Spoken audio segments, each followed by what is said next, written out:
How to remove search history in Google Chrome in iPhone. First up, open up the Google Chrome app and click on the search icon. Here, you can also remove by swiping towards the left and clicking on the delete icon that you can see on the right side. If not, click on manage history that you can see on the top right, and this will open a new pop-up.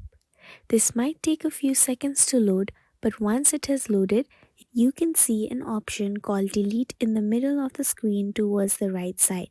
Clicking on that option will give you three options for the timeline to delete your search history.